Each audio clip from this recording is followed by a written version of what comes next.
Assalomu alaykum barchaga. Bugun ko'rib chiqadigan yangi mavzuyimiz o'pka arteriyalari tromboembolizm haqida yoki TELA haqida gaplashib chiqamiz. Demak, TELA o'zi nima? TELA bu o'pka arteriyalarining to'silishidan yoki tiqilishidan kelib chiqadigan va shu orqali o'pkada gaz almashinuvini susayishi bilan kechadigan og'ir holat hisoblanadi. Demak, buni klinik belgilari nafas qisishi, yurak urish tezligi, ko'krak qafasida og'riq va bo'yin venalarining kengayib ketishi bilan namoyon bo'ladi. Buni keltirib chiqarish sabablari, demak, yog'li embolizm, har xil avtohalokatlar yoki suyak sinishidan kelib chiqadi. Havoli embolizm va eng ko'p uchraydigani chuqur vena trombozlari, ya'ni oyoq venalarida tromb hosil bo'ldi va mana shu trombda tiqilishidan kelib chiqadigan holat. Keyingisi amniotik, ya'ni tug'ruq vaqtida ko'proq uchraydi va septik embolizm, bu kamroq uchraydigan holat.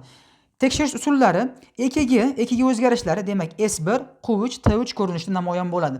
S1 birinchi standart tarmoqda chuqur S-chichani bo'lishligi, Q3 uchinchi standart tarmoqda chuqurroq Q-chichani bo'lishligi va T3 uchinchi standartda T-chichani manfiy bo'lishligi va gis sistemi o'ng oyoqchasi blokadasi bilan namoyon bo'ladi.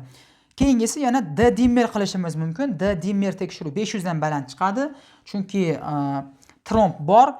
Kompyuter tomografiyasi qilsak bo'ladi. Kompyuter tomografiyasi, ya'ni o'pka arteriyalarini kontrastli tomografiyasi.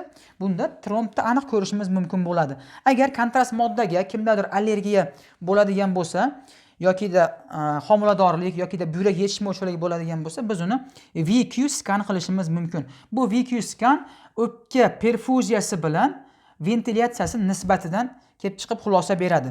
Ekokardiografiya va rentgen qilishimiz ham mumkin. Davolash usullari agar tromb katta va gemodinamikaga ta'sir qilgan, misol uchun kardiogen shok yoki davlina tushib ketishlar bo'ladigan bo'lsa, biz unga to'qima plazma degan aktivatorlarni, ya'ni alteplazalar qilishimiz kerak intravenos.